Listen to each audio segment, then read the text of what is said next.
Welcome, ladies and gentlemen, and we greet you in the name of welcome to the transformation zone.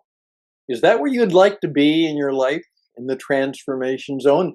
Are there some significant changes you would like to make in your life?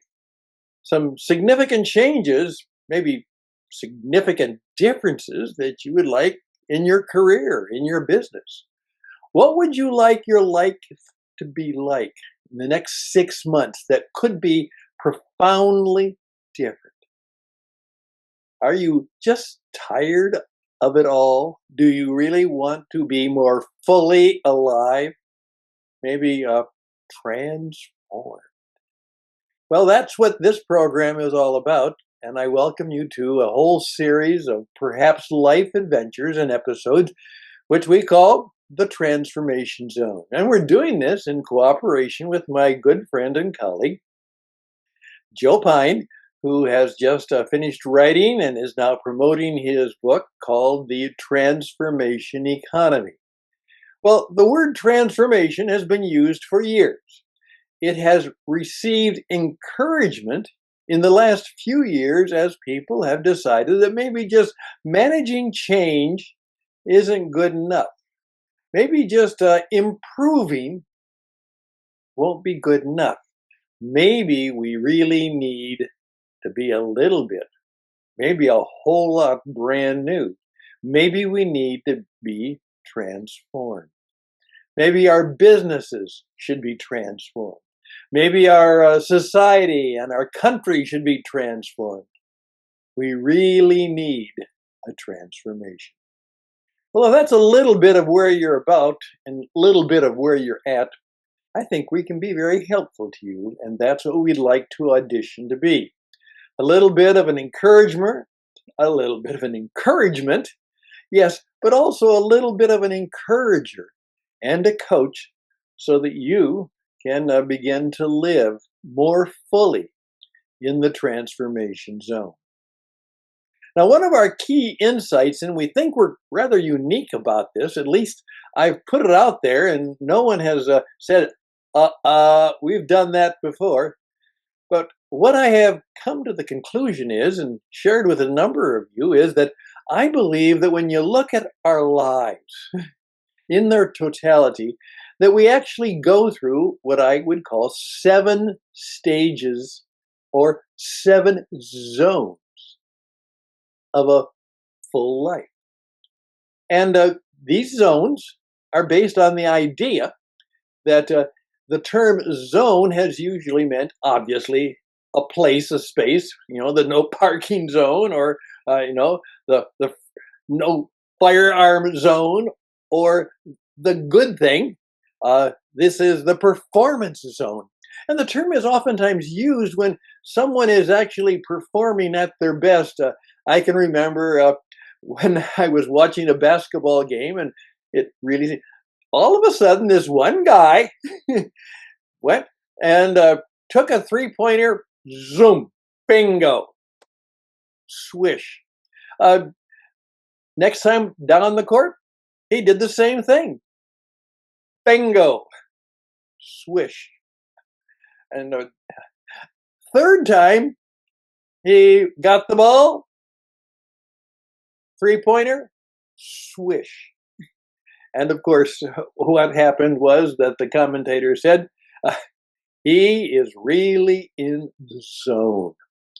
And many of us know what we mean by that, in the sense that sometimes we have a kind of a zone of life where, everything is kind of working well. We're feeling good. We're kind of, going on all cylinders, to use that metaphor. Time kind of stands still for us. We are enjoying life so fully and fresh and with good feelings and success. We're in the zone. Well, those experiences are few and far between. Of course they are. But what we have also decided that, in effect, we go through varieties of zones in our life. And so we have decided, we're thinking about proclaiming, and again, you're part of the correction of this, that there are these zones that we primarily go through in our life. First of all, starting at birth, we're in the curiosity zone. We're just curious. Uh, Many years ago, if you're my age, you remember the character, the cartoon character, Little Lulu, who was always in and out of trouble. But she said, if that's being bad, then I'm furious because all I really am is curious. And of course, those of us who had the joy of being around uh, active and full of life children, yeah, they're curious. They want to get into everything. They want to know. And that childhood, delight in new things, that childhood delight in discovering things, that childhood delight in doing something you hadn't done before, and the big smile breaks out on their face. Uh, it has been said that we probably learn more in the first 5 years of our life than we do at any other time of 5 years. Certainly, for most of us, the 4 or 5 years of college, we learned something. We probably learned a lot more when we were 1 to 5. But my point is, that is where we need to begin. And it's a good place to be. So, as someone has said, every child is innately a curious genius, but we kind of beat it out of them. You know, uh, we kind of, it's time not to be curious, it's time to conform, it's time to behave, it's time to do it this way. But curiosity. And we're going to suggest that the really successful people in life, just as Jesus said, you have to become like a child, not childish, but like a child if you want to experience some good stuff. As he would say, the kingdom of God. Be childlike. Curiosity zone. The second zone is finally, I've got to make a living. I can't go to school and just learn and be curious. I've got to get out there. And now you're in the impact zone. You're trying to make your mark. This is the struggle part of life. Starts now. We're out of college. We're out of young adulthood, even when we're really fully into the world of adult grown-up living, and we got to make it. We've got to make a contribution so we can get some compensation. We got to do it. We got to make our mark. We've got to make an impact and do it in such a way that we are rewarded with good things, good stuff, and good pay. A lot of people, we spend a lot of time trying to make it in the impact zone. Now, what I've discovered is most people, that's about it. They spend their life just trying to make it happen. However, usually someone in their 40s or 50s begins to enter what we call the wisdom zone. Now, some people actually start quite a bit younger than that. I have a young friend who's in his early 30s, and he has exceptional wisdom. The expression, young and stupid, one of our former presidents said when he was being challenged about some of his youthful indiscretions, he simply said, when I was young and stupid, I did young and stupid things. And in effect, that's a part of our lives. But sometime we begin to enter the wisdom zone. What's it all about, Alf? Hey, what's really important? Is there a God? What's the right way to live? How can I be better at who I am, not just what I do? We begin to seek some wisdom. Then we may actually begin to take advantage of some of the wisdom and the experience of our impact days and some of the curiosity that remains in our life. And we enter what we call the transformation zone. And, Oh, my good friend Joe, he's said, okay, business is in the transformation economy, and he's trying to make that case. I will suggest that the case I'm trying to make is that we are all called to a life of entry into the transformation zone. And I put that all together in my friendly AI robot. When he got his instructions about what to do, he came up with this. Wow. I wanted power. I wanted energy. I wanted mystery. I wanted a butterfly. I want it to be, am I entering the zone or am I leaving the zone? What happens? Is the transformation zone like the old Twilight Zone? Where what's going to happen? Well, the transformation zone is the zone that we're trying to encourage those of us who want to be fully alive and live well and make a mark in the world for good, that we be open to the transformation zone. Are some of you ready to give that a try? Well, if so, I'm going to give you what I would call 10 to 12 words that would be helpful to you. Now, here is where an experiment begins. What I'm also doing with this presentation is you are watching me write a small book. That's right. No, I'm not going to write a book. I'm going to author ideas. And then using the technology and some of the experience I have, particularly with the new AI materials, the book will write itself. But you are seeing me, watching me create a possible book. And as I say, I think I'm a far better talker than I probably am a writer. But you see, an author is not just somebody who writes, an author is one who creates new ideas and new stories that make a difference, that engage people.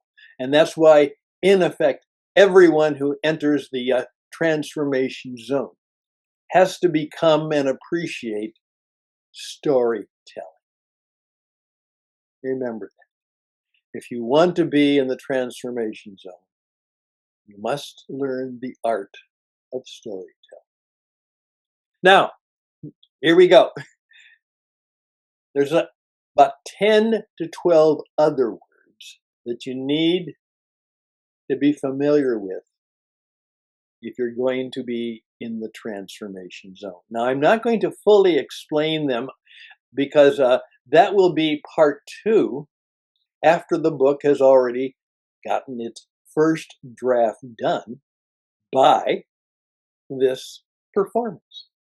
But there are about 10 to 12 words which those who live in the zone need to be familiar with, have thought about, are beginning to use in not only their speech, but their thoughts and then in their actions, and perhaps even in their thinking and behavior. Here we go. Number 1, opportunity. What does that word mean? An opportunity. Is it something you have? Is it something you create? Is it something you discover? Is it something you look for? What is an opportunity?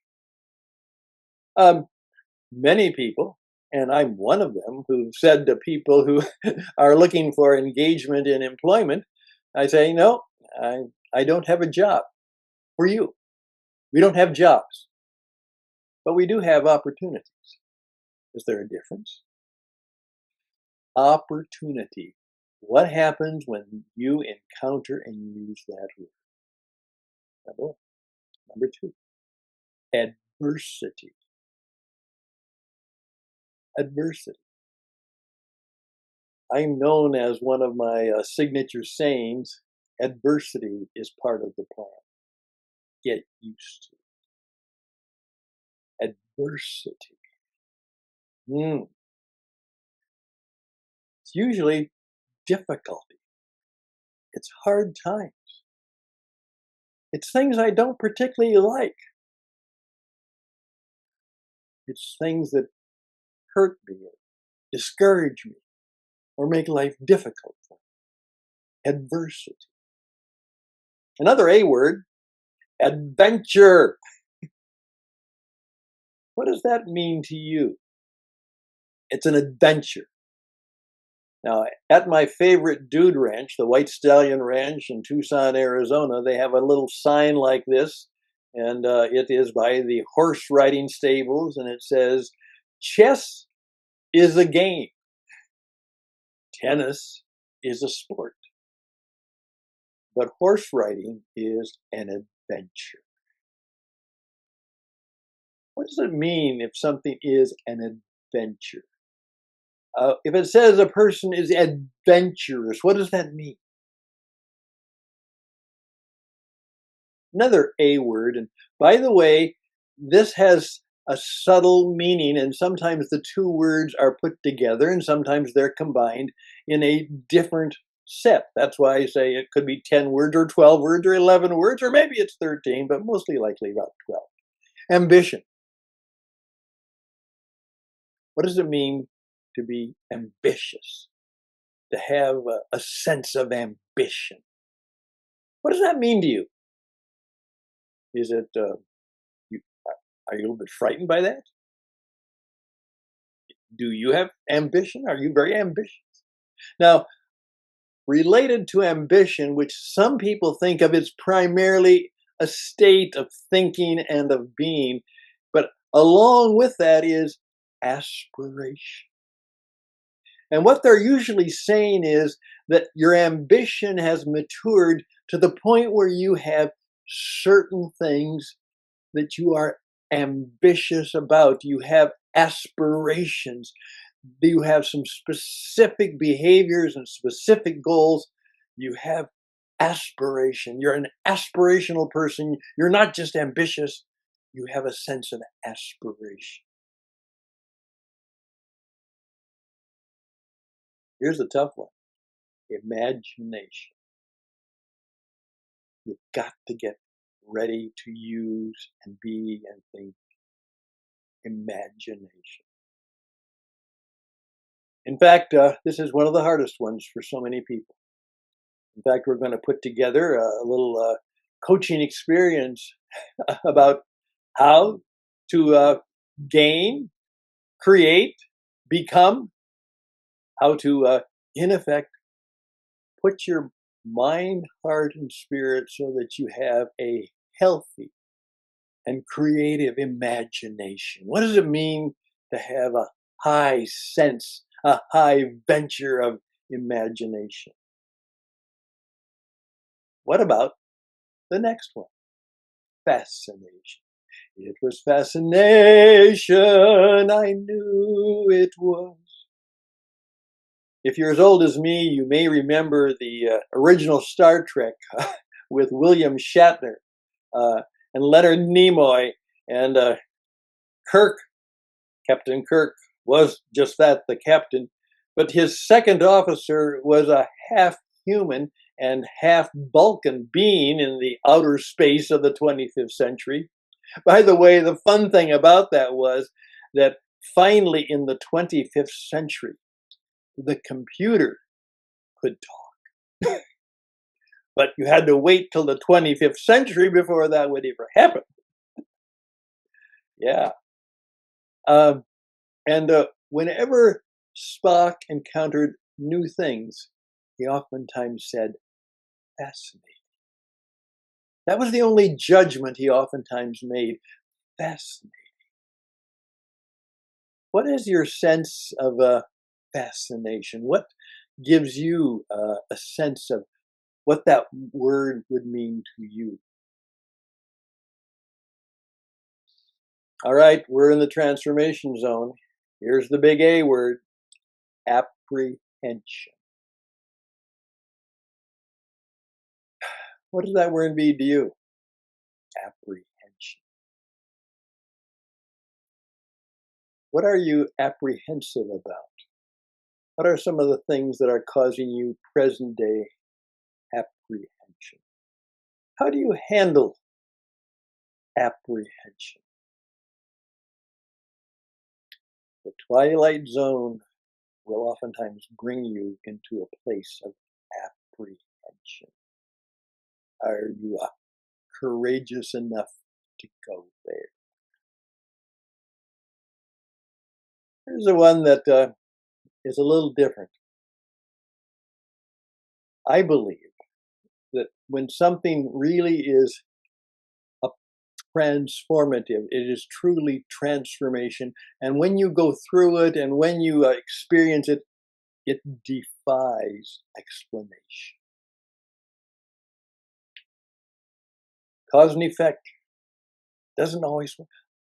How did that happen? How could that happen? Why did that happen? Oftentimes, a transformation is so powerful and so unique that it defies our standard means of explanation. Which leads us to word 10, or maybe 11. Okay, the very word, transformation. It doesn't mean improvement, I don't think. Maybe it does. Does it mean better? Does it mean change? What does it mean? What is a transformation? One of my favorite songs is You Make Me Feel Brand New. That's a love song from the 50s or 60s. Something like that. But that's how old I am. What does it mean? Transformation. And going forward in life, it'll be good for you to really decide what that means to you, for you, and with you. And if you want to be a transformation tutor, if you actually want to be a transformation agent, you better know a lot about each of these words, and you better know just what it is and some of the ways to suffer through a transformation that you do not want. Losing your job could be a transformation. It could be. How do we encounter transformations that are not necessarily of our choosing or creating, and how do we deal with them? Then, if we're in the business of actually creating them or wanting them or hoping to discover ways, what do we need to know to be a transformation agent for the good? A transformation tutor, so to speak, a transformation coach or guru. If you're in the transformation making business, do you know how to do that? And do you know how to help people encounter and experience that? And guess what might happen? In spite of all of the good things you've done and want, sometimes you don't experience transformation, you experience termination. It didn't work. It was a tough journey. I may be better off because of it, but it's not what I wanted. It's not quite what I hoped for. And I'm going to terminate my journey. How many of you have ever been terminated? I have been. Rush Limbaugh said the mark of a good disc jockey was they had been fired at least 3 times, usually 5. And there may be something to that, being an old disc jockey myself. There we go. Now, what I want you to do is I want you to take some time to try and experience what you have heard today. Now, what I'm going to do is this is going to be the way I start to write the book. A little book, a small book, a short book, a simple book, maybe a performance book, maybe an audio book, maybe a video book. We'll see on how to be fully alive in the transformation zone. Let's see where that's going to lead. But you have been present, and I would love your comments, as this is not only a presentation, but it is the birth of a new book. And it took me about 20 minutes to start writing. And you were there present at the creation. By the way, and everything I just did could be something that you could do too. Maybe it's time for you to experience the power of transforming who you are to actually become a radio and television and a video, become a performance person and learning how to do that so that you can have even more transformations in your life. Sitting on a chair and wishing will probably not be transformation. Saying maybe, that would be nice, I could have, seldom leads to transformation. I hope I've been helpful in some way. I would love to help you more if you wish. I'm pretty good, but I'm not free. I'm certainly not cheap. So reach out to me at stan@witradio.net. I've transformed my life by not only just being a person who works on a radio station, I actually want to own one, and I do. A number of them. That's part of the media transformation. So here we go. stan@witradio.net. stan@witradio.net. And we will also be back with more details about the 10 words. And perhaps you'll help me correct and make them better. And that'll be coming up in part 2, which will be around in the near future. Again, I hope this has been helpful. I hope it has been useful. And eventually, I hope it'll actually be profitable. Something you can actually do that'll be good for you, and maybe you can even make some good money doing. Wouldn't that be nice? That would be transformational. Take care. Till next time, bye for now.